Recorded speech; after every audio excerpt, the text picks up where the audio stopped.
read it.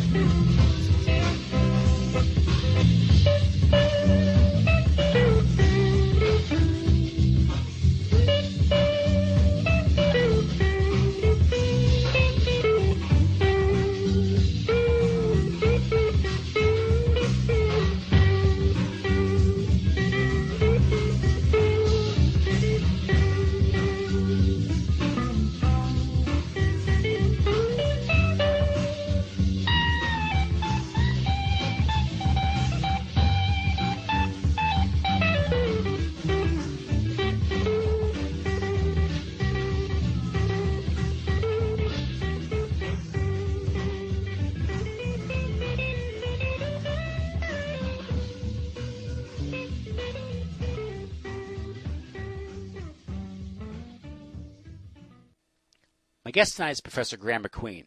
Professor MacQueen is a retired member of the Religious Studies Department at McMaster University in Hamilton, Ontario, Canada. He received his doctorate in Buddhist Studies from Harvard University. In 1989, Professor MacQueen helped found McMaster's Center for Peace Studies, which he directed from 1989 to 1996. He is now the co-editor of the Journal of 9/11 Studies. Professor MacQueen is the author of the 2001 Anthrax Deception, The Case for a Domestic Conspiracy, which is the topic of tonight's discussion. Professor MacQueen, you wrote that book last year, roughly 13 years after the event. Why did you decide to write that book at that point, so many years after the event? Well, thank you, Tim. When you put it that way, that's a very good question. Why does somebody decide 13 years after an historical event to suddenly write about it? Some of it had to do with my own gradual awakening into the importance of the anthrax attacks, and then also the sense that it would be strategically important to tell other people the things that I had learned, because I looked around me and I saw that many people had forgotten that these attacks even occurred, never mind what their significance was. And I began to think that the anthrax attacks might actually be the gateway into the larger fraud of the war on terror. I mean, you can enter into that fraud through any number of gateways, including, of course, 9/11. But there were some advantages to the anthrax attacks. For one thing, the anthrax attacks were an inside job and everybody knows it. In other words, here we have attacks that occurred right after 9/11 where the FBI and the Homeland Security admit, yeah, you're right, it was done by an insider who blamed it, who tried to frame extremist Muslims. And so I thought, well, that's interesting. So let's look into that a little more deeply. And then we find, I was shocked to find that the anthrax attacks were obviously connected directly to 9/11. And therefore, if we can see that they're connected, then once we realize the anthrax attacks were frauds, we see that 9/11 had to be a fraud too. And so both stories crumble, and then the whole global war on terror kind of goes up in smoke. So basically the whole facade begins to crumble. Right. Yeah. Anthrax attacks, they started, I believe, a week after 9/11 and they carried through November. Can you give us a brief review of what happened and kind of give us a context? Yeah, well, context is, of course, that the 9/11 attacks happened and caused a lot of shock and trauma and a feeling of being threatened and being endangered and being wounded. And we know about that. We all know that happened to the American population as a whole. But I like to stress, and I do stress in my book, that it also happened to the people's elected representatives. In other words, Congress was shocked and traumatized too. In fact, there was a widespread view on 9/11 that the U.S. Capitol was itself being targeted. And the feeling was among many people that Flight 93, United 93, was coming toward the U.S. Capitol. So the U.S. Capitol was evacuated very rapidly and in kind of a panic with, Congress people scattering in all directions. And from then on, for several months, Congress was not allowed to feel safe. There was, yellow kind of safety tape all around the place and concrete barriers and Congress being told more or less repeatedly, you are in danger of being attacked as a group. Someone might even try to wipe you all out. So don't wear your congressional pin to identify yourself as a congressperson. Don't use distinctive license plates. Be careful. So there's this whole campaign to get the people's elected representatives frightened, and that has big effects. Congress allows invasion and war. It allows the Patriot Act to go through, all these things. So this starts with 9/11, and it's very shortly after 9/11 that the Attorney General introduces what eventually became called the Patriot Act and starts trying to get it through very rapidly, astonishing rapidity. He wants it passed by Congress within a week of when he introduced it, which of course they refused to do that. So then you see it's in this context that the anthrax attacks are important. 9/11 already set up the U.S. population and their elected representatives. It made them scared. It made them kind of draw together like a herd of frightened animals. It got them to approve of aggression abroad. The invasion of Afghanistan, which would shortly be followed by the invasion of Iraq. And it also got them to give up their own civil rights at home, for example, through the Patriot Act. And by the way, those are two movements that are often connected. In times of war, when people feel threatened and endangered, they simultaneously attack others and surrender their own civil rights, so that you get the very low tolerance of dissent and a high level of aggression. So that's 9/11. Now, the anthrax attacks, as you say, they began a week after 9/11, although they weren't known to have happened that early. They didn't actually become known till, I don't even remember now, October 3rd or 4th. But yeah, they started pretty much right away, and they were like the second punch in a 1-2 punch scenario. So the U.S. population and Congress were feeling battered and scared, and now all of a sudden here are these letters, these envelopes containing spores of this lethal disease, anthrax, especially when you breathe it in. It's very, very dangerous. About 90% of people who contract inhalation anthrax from breathing in the spores will die typically. So these are being sent out. So it does the same thing. It follows through. So people are more willing to invade. They're more willing to give up their civil rights. And indeed, the anthrax attacks were clearly used to promote both of those. By mid-October, the theory was gaining ground that the anthrax attacks had a double perpetrator, that Al-Qaeda had done the deed, but it had gotten the anthrax from Iraq. Well, that's convenient, isn't it? That legitimates invading both the countries in question, Afghanistan, which supposedly housing Al-Qaeda, and Iraq. Meanwhile, at home, what does it do? Well, the Patriot Act had started to run into trouble. Congressmen and women weren't, they were pretty compliant, but not complete pushovers, and they were starting to push back a little, and it looked like it might run into trouble. So after 9/11, so then the anthrax attacks come, and more fear, and now Congress gets targeted, and letters are sent to 2 senators. I find a lot of Americans forget that the U.S. Congress was attacked with a weapon of mass destruction in 2001. This is quite something. People shouldn't forget this. Weaponized anthrax is obviously a biological weapon, and it's traditionally a weapon of mass destruction. Who were the senators that it got sent to? Well, Senator Daschle and Senator Leahy, both Democratic senators who were holding up passage of the Patriot Act. So, it doesn't take a genius to kind of see what's going on here. And, I was able to see what was going on, but I certainly wasn't the first person.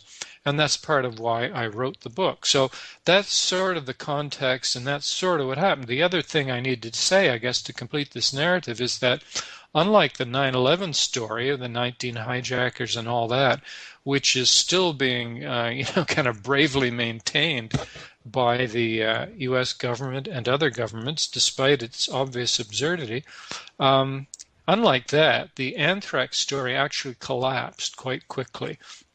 In fact, almost directly after the passage of the Patriot Act, the anthrax attack story went into freefall, and it became clear that these anthrax spores had not come from Al-Qaeda, and they hadn't come from Iraq.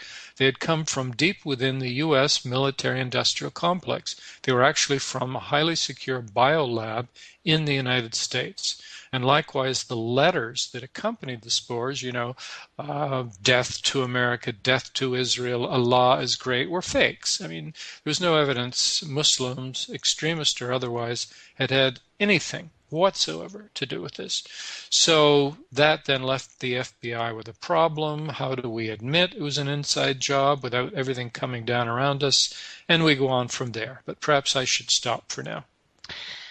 Yeah, because if you go back and through the coverage in the initial days of the attacks, there was a definite attempt to link it to 9/11.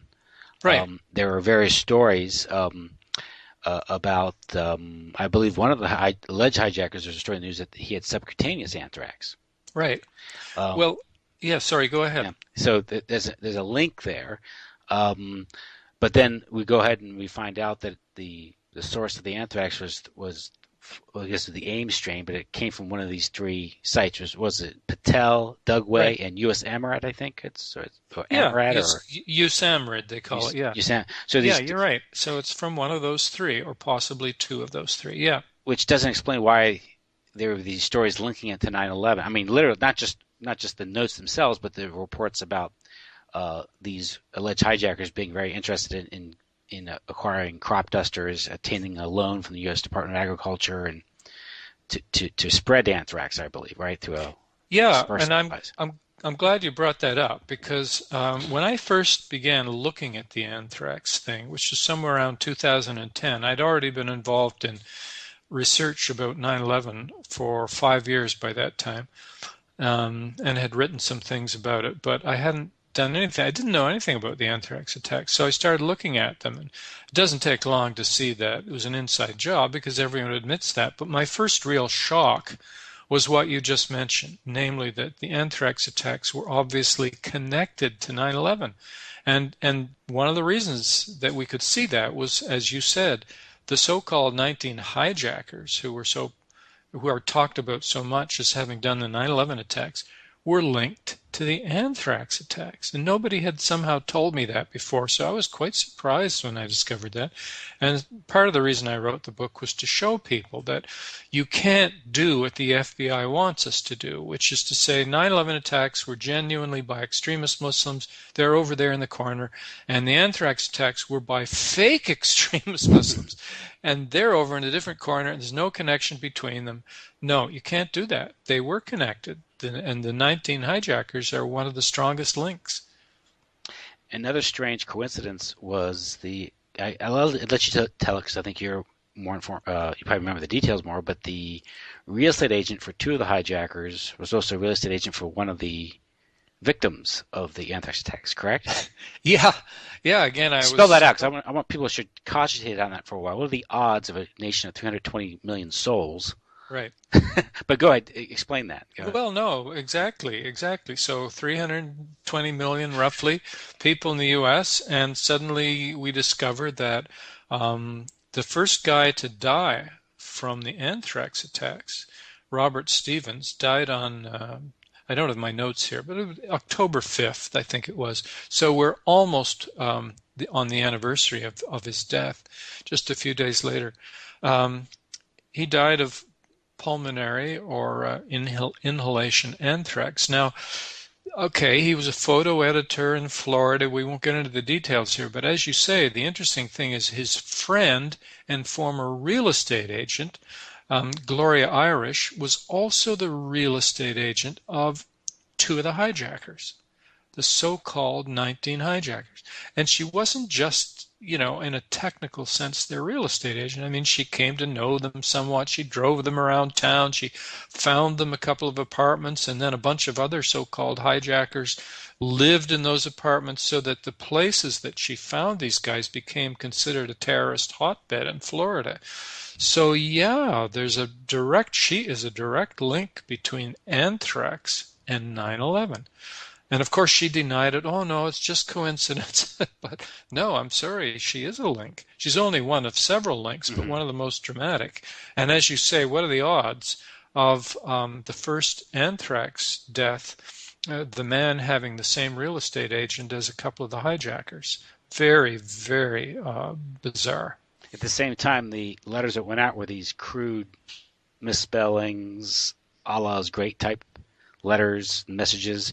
Obviously, whoever sent the letter was trying to link it to Islamic terrorism. Yes, yes. So that we have that not connection. Only, not only that, Tim, but if you look at the letters that were recovered, they're not only extremist Muslim caricatures, but they've also got 9/11 written at the top as the date, basically. So they are explicitly saying we are linked. We're the same people that did 9/11 to you.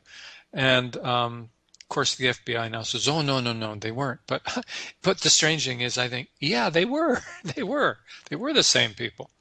And someone claiming to be Muhammad Atta showed up at a Department of Agriculture field office, right?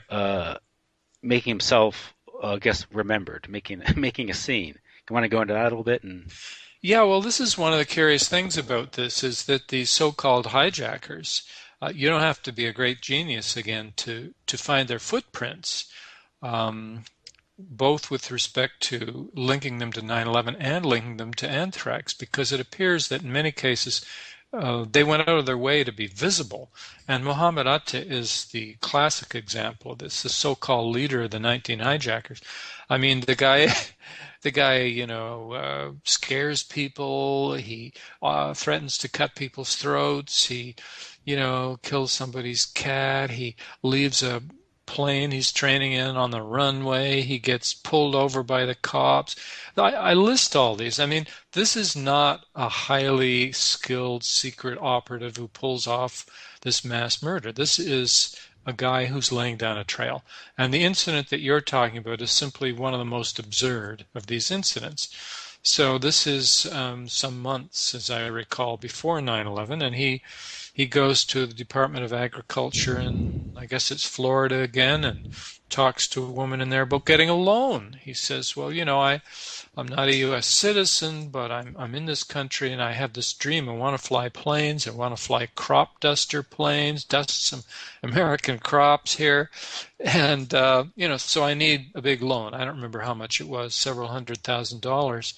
And, he really he seems to think he can walk out of the office with this money virtually, because of course he's told, well, you'd have to apply, it's very complicated, and then she learns he's not a citizen. Well, I'm sorry, I'm not eligible.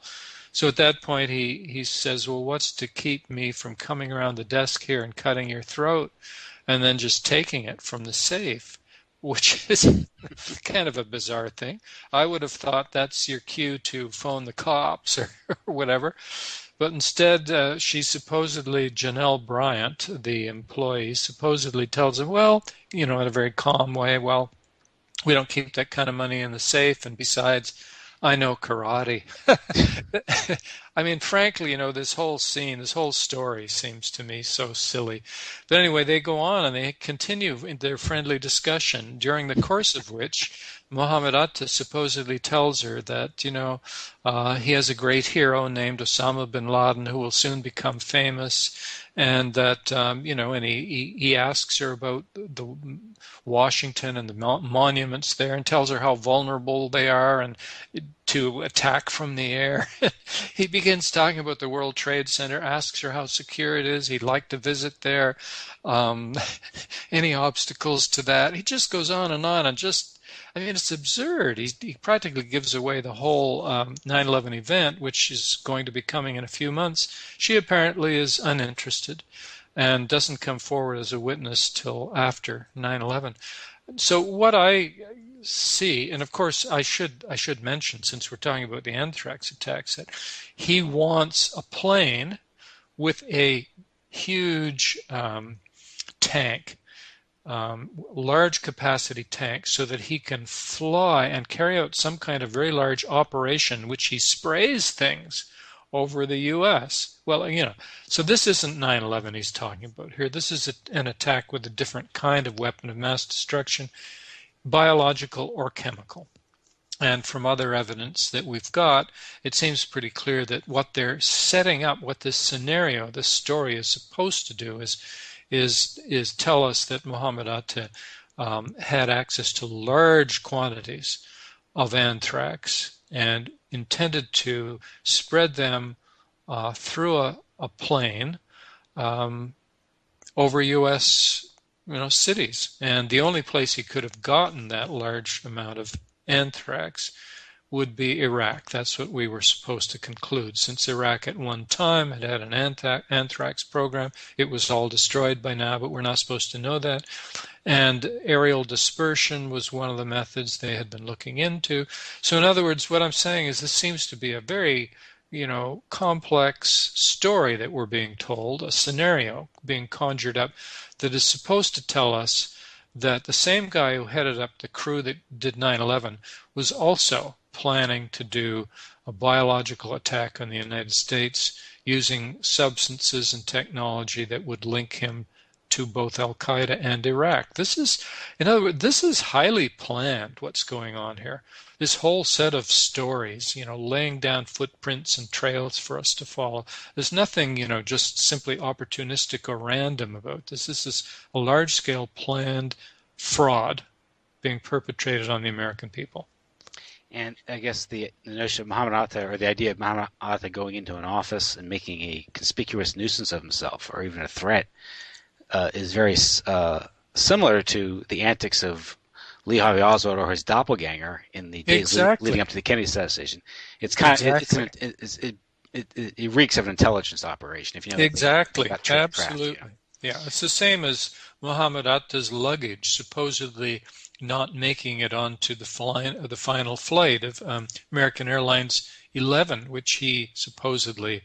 I'm trying to remember this. Have I got it right? Was it 11 that he piloted? One of the two that went into the World Trade Center. I think it was American Airlines 11. In any case, Muhammad Atta got on the plane, we're told, but for some mysterious reason, his luggage didn't get on the plane. Everyone else's luggage did, but his didn't.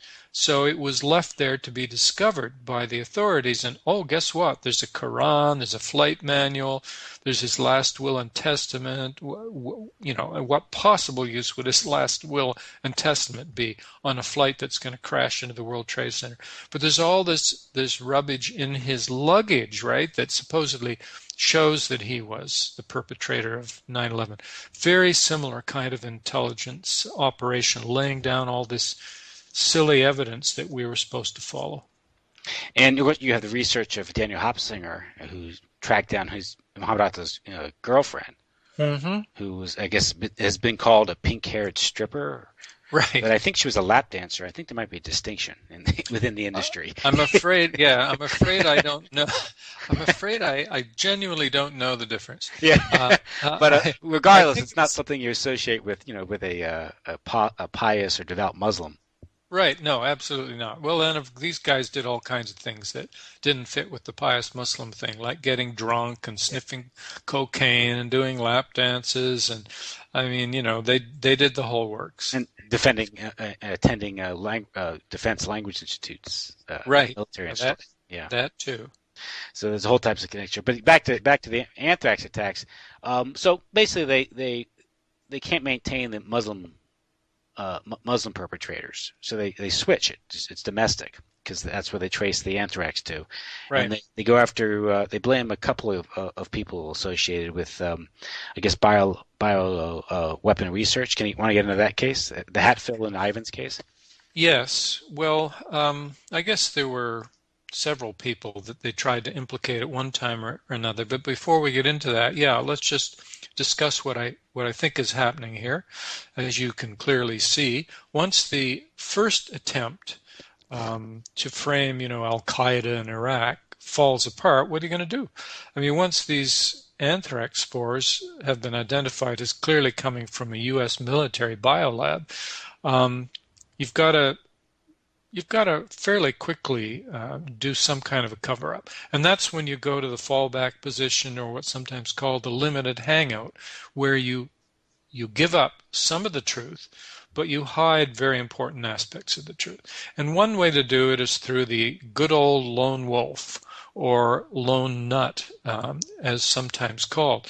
So a lone nut is especially useful if you can find somebody that's mentally unstable or emotionally fragile, a little out of touch in some way with reality. Then that's especially good, because you can say, you know what, every society has a certain percentage of so-called nuts in it. There's nothing we can do about it. It doesn't tell us anything about our institutions or what's going on. It's just part of the general noise, the background noise of any society.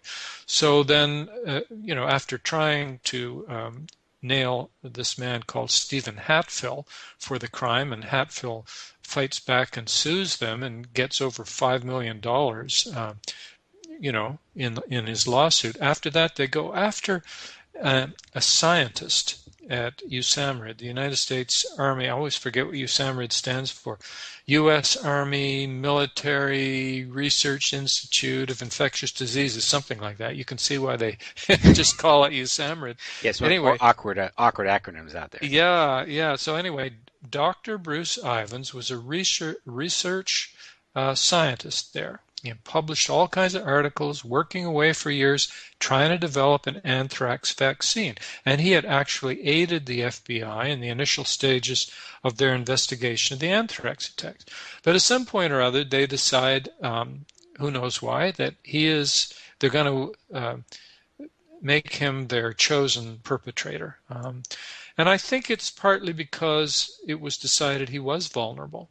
The term nut, I don't think I don't think it should be used for anybody, but I certainly don't think it should be used for Ivins.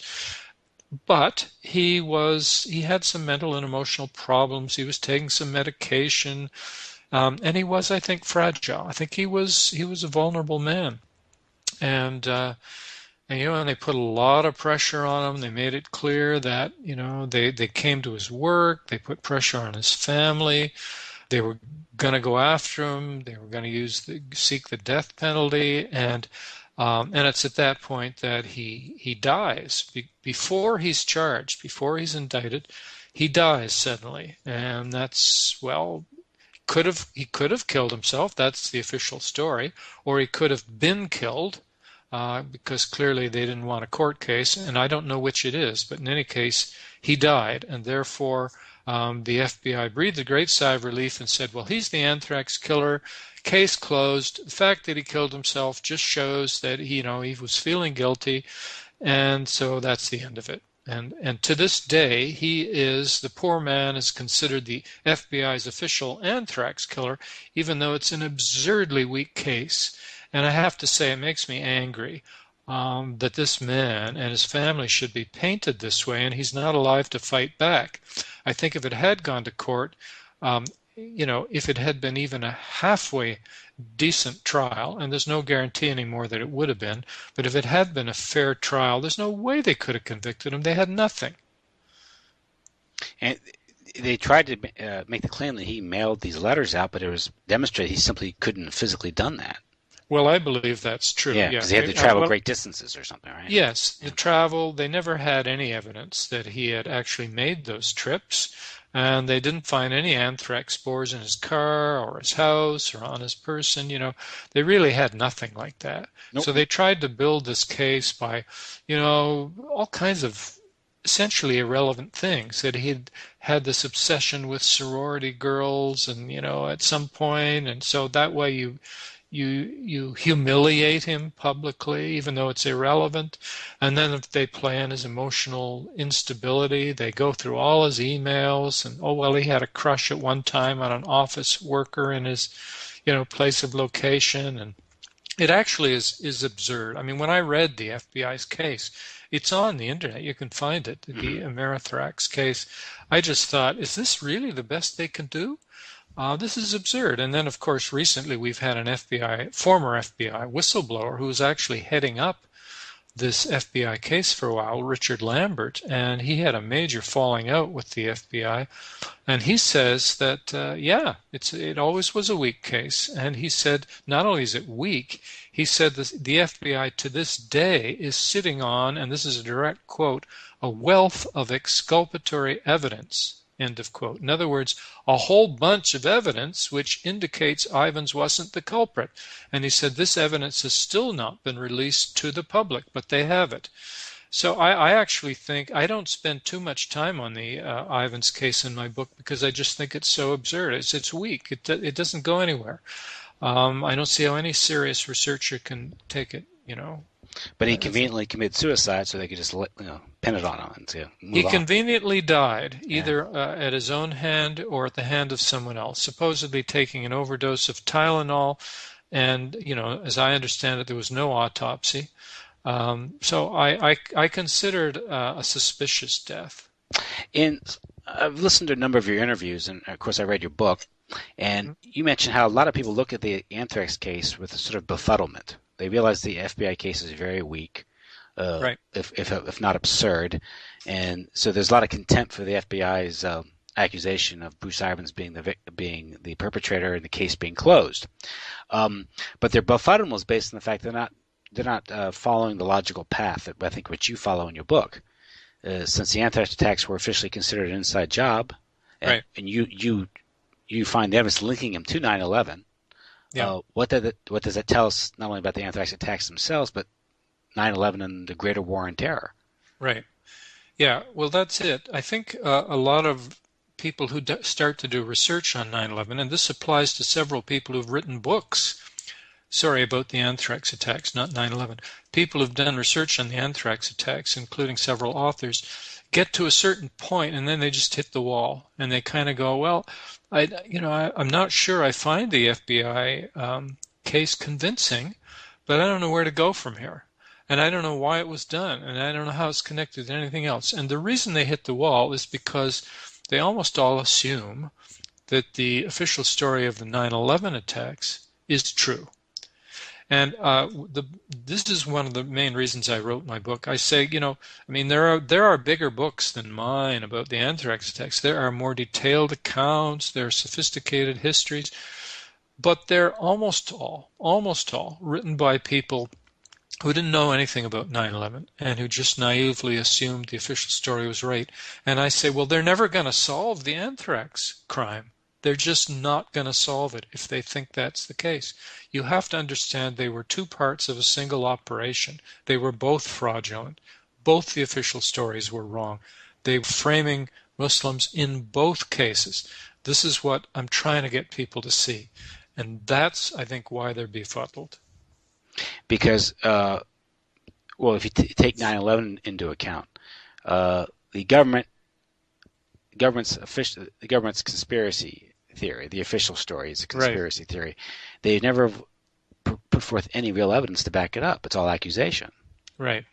Oh, yeah. The 9/11 story, it seems to me, is so hopelessly weak now. Mm-hmm. I have trouble even giving talks on it anymore. I did that for years. I still do it when I'm asked, but it's almost become boring because I think the official account has been proven, and I don't use that word lightly, has been proven to be wrong.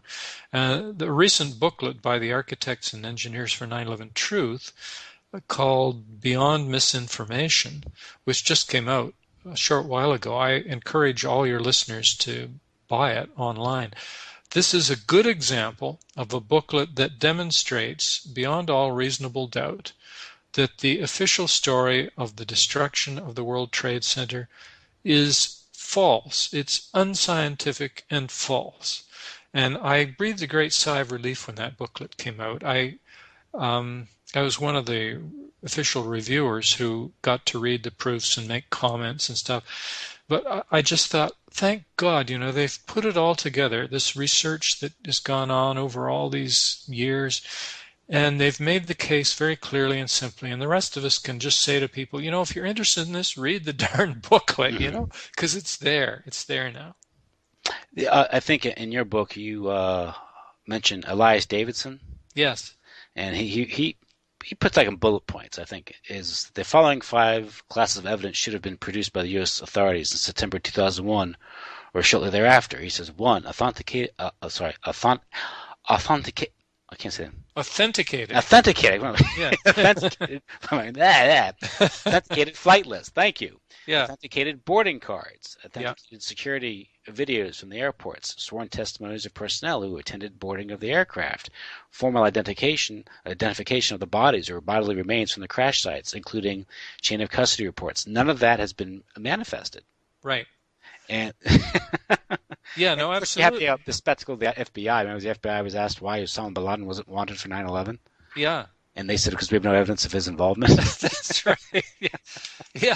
No, it's true. I mean, Elias has made the case as clearly as anyone that, the burden of proof doesn't lie on us to prove that, bin Laden didn't do it. The burden of proof in a case like this lies on the FBI to prove that he did do it, and his helpers. And they've got to give us evidence and has to stand up to scrutiny, and they haven't done that. It's no good just claiming that this and that happened and we can't show you the evidence because, it's secret. I mean, that doesn't work anymore. Members of civil society in your country, the U.S., and in my country, Canada, in every country, are saying, you know what, it's not good enough anymore for our intelligence agencies and police to say, well, I'm sorry, it's secret, it's classified. No, if you don't show us the evidence, we're not going to believe you. And I think it's time for us to be adults and to say this. So when we do say that, we find we get absurd things in response on 9/11. It's just not there. The evidence isn't there. And that could continue with the alleged death of Osama bin Laden. Oh yeah, I completely agree. Yeah, I think got rid of the body. We dumped it in the ocean. That's right. Because that's a Muslim country, a Muslim custom. And as several Muslims have said, really? I never heard of that before. But it was. There's a great comedy routine by this stand-up guy who's Muslim. I wish I could send it to you, where he says, dumping the body in the ocean is Muslim? That's weird because no Muslim's ever heard of that before. It sounds more like the mafia. Osama bin Laden sleeps with the fishes. Yeah, the theory is he probably died a decade before. Yeah, he was probably long dead by then. On ice somewhere. But you can't say, oh, we got him. We shot him. Here's supposed mastermind, leader of Al-Qaeda. We don't capture him or ask any questions. We just do a double tap and dump his body in the ocean. That's right. We shoot him. We don't take any pictures. We don't keep the body. We don't keep we don't do any of that. We dump him in an undisclosed location in the middle of the ocean, and you now have to believe us that we kill him. But this is the effect of it being on the news. You have some pretty news babe telling you this, and you believe it's true because it's. Well, I guess a lot of people do. I mean, I find people, including academics, that I got into an argument with this online with a bunch of professors in my own university, and they were kind of treating me like this toxic, taboo person. Of course, I get that all the time anyway. At the time when the Osama bin Laden killing happened, because I'm just saying to them, well, where's the evidence? Where's the evidence? And they were all just so offended that I would question this. And I just think that shows that people are still in a childlike state where they will accept all these claims without realizing that a claim is not the same as evidence, and a claim made by an organization that has been proven to be deceptive time after time, like the FBI, what does it mean to go on believing them? I mean, I'm flabbergasted, frankly. Well, yeah, my working assumption is that whenever they're telling you something, they're lying. It's what was like never believe anything until it's officially denied. Right. So, yeah, I think in theory, the government can tell the truth, but I think it's possible, but I don't think it's probable at this point. I think they've gotten so used to it. Well, certainly on any high-stakes thing that has to do with war, and that has to do especially with this incredibly fraudulent construction, the war on terror, I just immediately, disbelieve what they're telling us. Because, I mean, there was fraud during the Cold War too, but But, there was such a thing as the Soviet Union, and both they and the U.S. did have, tons of these very dangerous nuclear weapons. And yes, we could all die in a very short space of time. So at least there was some kind of basis for people feeling afraid. But this global war on terror, I've never seen such fraud in my life. No, I mean, I don't think Al Qaeda exists in any tangible form. no, I I don't don't think it think ever did. No, I don't think so either. And to the extent that they do, they worked closely with the U.S. intelligence. So Yeah. suddenly they're supposed to be a replacement for the Soviet Union, and we're all supposed to be cowering in our beds. This is happening in Canada too, by the way. We're going to have an election in a few days, and the current government, the current governing party, the Conservative Party, is hammering away on the terrorist threat, the international terrorism and the domestic threat and all this same thing. Apparently it wins them votes among a certain group of naive, frightened people. But the basic point here is, again, since the anthrax attacks are officially considered to be an inside job, right, and there is strong evidence linking them to 9/11, and not only that is the media and the government linking them to 9/11 themselves, right. That means that suggests to us that 9/11 was too what they call an inside job. Exactly. That's the logical path. That's the logic, and that's what I hope people will grasp from this book. And that's why I say the anthrax attacks could be an entry point, a gateway into the whole fraudulent, or what we might call the theater of the global war on terror. And we have to look at it as a theater, not just since we talked about the theater of war, although that might mean something there, because war is much of war really is, although there's death and carnage, it is, a show, propaganda, Yeah. But the fact, again, people are watching the news, they're watching these events, and they're watching their favorite news station, whether it's MSNBC or CNN or Fox, and what's chilling is realizing just how controlled the mainstream media is. Yes, they're on it themselves. Yeah, it is chilling. Yeah, I mean, I had felt that for a long time and experienced that myself, not only as a guy teaching peace studies, but as a peace activist for many years. And yet, when I wrote this anthrax book, I felt like I was discovering a whole new level of fraud and complicity. It was just amazing to me how major newspapers in the U.S. that I had looked at, and not just in the U.S., but especially in the U.S., Washington Post, New York Times, all these kind of revered newspapers had just been deeply complicit, and obviously were just given a story, and so they repeated it. And whether the journalists themselves knew it was all baloney, or whether they were just, loyally giving what their government contacts were feeding them and thinking it was true. I have no idea. I didn't try and work it out. In other words, were they deliberately fraudulent, or were they just passive, naive passers-on of propaganda? I don't know. But regardless of which is true, what we get is a huge propaganda machine. When people used to say to me that the mainstream media is simply the Department of Propaganda for the government, I thought, well, I like it. It's a nice phrase, but it seems to go a bit too far. And now I'm thinking, well, that's pretty accurate. That's pretty accurate. In terms of the anthrax attacks, that's pretty much how it worked. Well, even the news has the Pulitzer Prize. I'm sorry? The Pulitzer Prize. Yes. Well, wasn't Joseph Pulitzer one of the main leaders of, I guess the, main figures of yellow journalism in his day? That's a very good question. I don't know the answer to that, so I guess I'll have to look it up. I mean, Pulitzer, and who was the other guy? The guy who started the Spanish-American War. Yeah, I know who you mean, but it's all gone out of my head at the moment. Hearst. Yeah. Hearst. So these guys, William Randolph Hearst. So it goes way back. But if you go back into the media itself, you do your research into the media, at least in the United States, is a lot of these guys that started CBS and ABC. They came out of OSS and OWI. These, the Psychological War Department of the U.S. government during World War II. Right. And you have the Phil Graeme and the this Washington Post and CIA. His link. Don't know him. See, that this is your country. You know it better than I do. Okay, there you go. Okay. Well, he was friends with James Jesus Angleton, and He was Okay. all involved in the Kennedy assassination. Of course, he committed suicide too. Okay. Just when he was having a dispute with his will regarding a girlfriend of his and Catherine Graham. There's a lot of people believe that he was taken out because of that. But that's a whole other story, another can of worms. But Well, I'm saying, that's another can of worms, but yeah. it sounds interesting. Yeah. But I'm saying is the media itself isn't a new thing. No, it isn't new. Yeah, It isn't new. I didn't mean to suggest that, but the level of complicity was new to me. That's all. Yeah.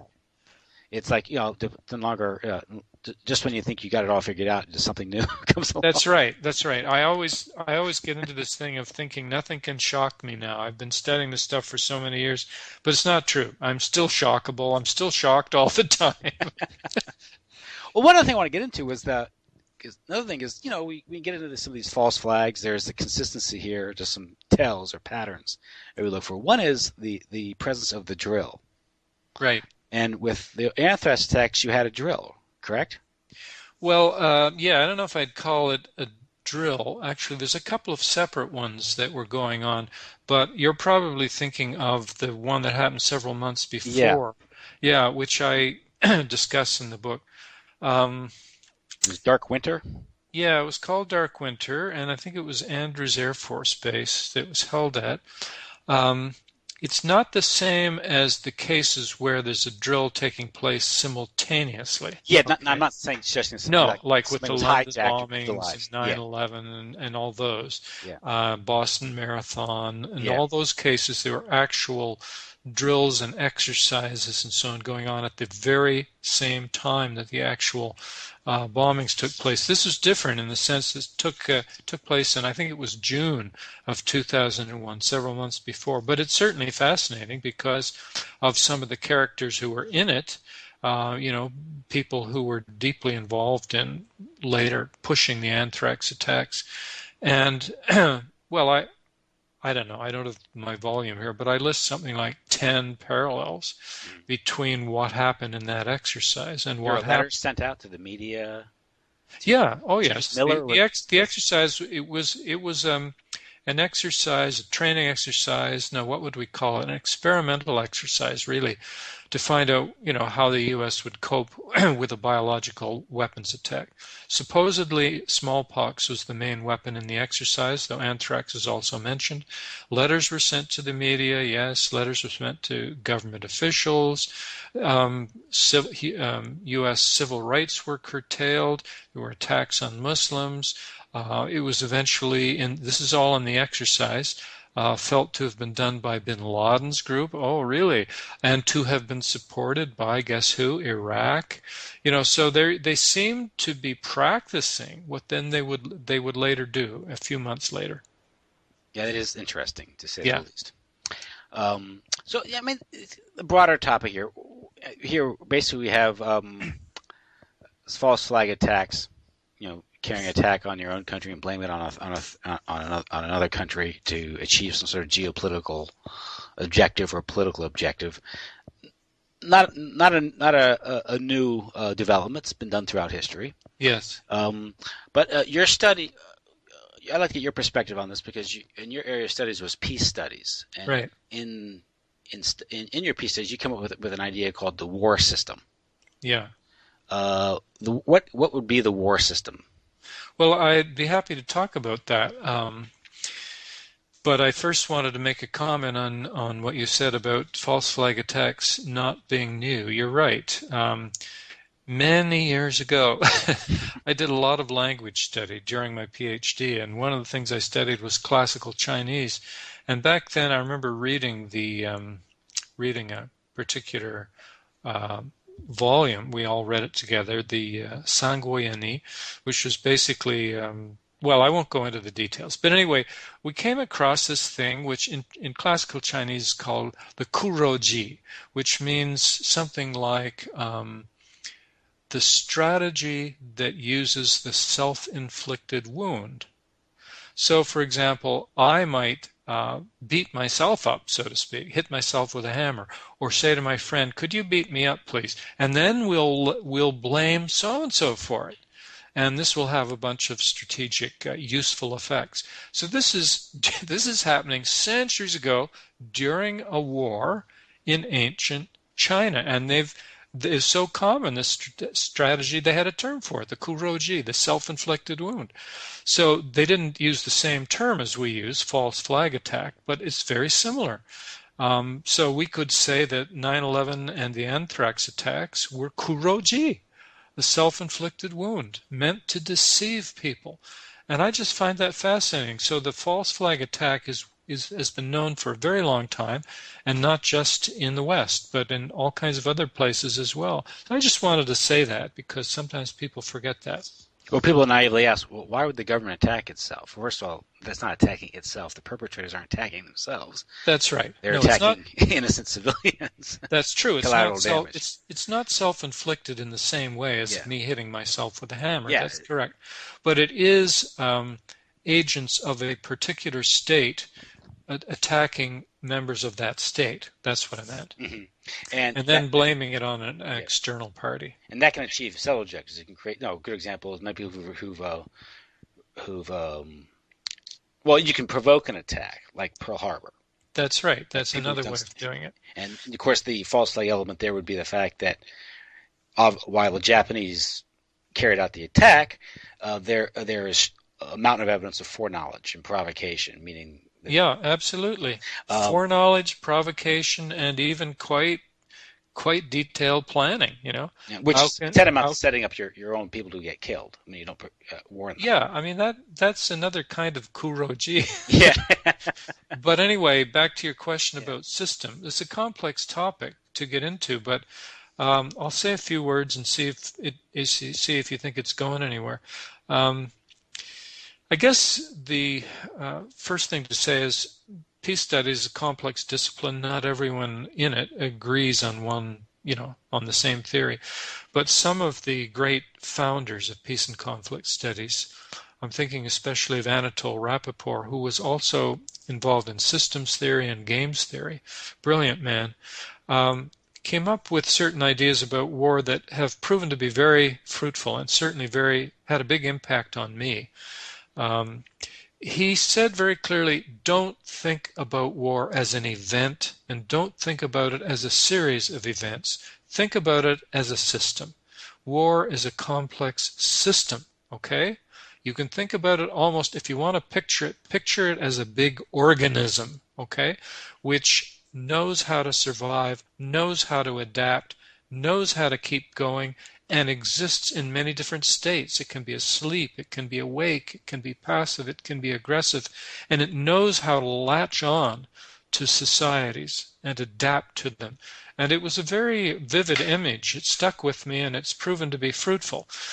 So in other words, war is not just an effect of other things. If we just had the right government, we wouldn't have any war. That's an illusion, I think. Immanuel Kant, the German philosopher, thought that if you could get rid of monarchy in Europe and have republican governments, then war would kind of naturally go away. Well, it didn't. War adapted. And socialists, many of them thought that we wouldn't have to worry about war anymore if we could get a couple of nice socialist systems going. Well, it didn't work. Socialism actually was, so-called socialism in the Eastern Bloc was in fact deeply shaped by the war system. It was in a sense vanquished by the war system. So war is itself. It has its own logic. It can adapt to monarchy, republicanism, capitalism, socialism. It can survive for long periods, and it has different states. So, for example, people might say, oh, there's no war now. What a great thing. According to the vision I'm promoting here, the fact that there's not a large-scale lethal conflict going on doesn't mean that war doesn't exist. It means that war is in a dormant or cold state, and that may break into a hot state, a lethal state at any moment. So you might say, well, how on earth could we discern? How could we discover that war system if it's asleep, if it's dormant? How could we measure it? How could we find out its state of health? Well, there are all kinds of ways, it turns out. You look at the toys children are playing with. Do they have war toys? You look at the movies people are watching. Are there war movies? You look at you analyze the statements of political candidates. What are they about? Do they invoke war? Do they think it's a noble thing? Do they praise it? And then you begin measuring. How big is are your military institutions? How many of your young men and women are joining up? What are arms sales like? What is military spending? Is it going up or down? Is it big, little? And pretty soon the beast begins to take shape in front of you, even if it is dormant and you aren't killing anyone at that moment.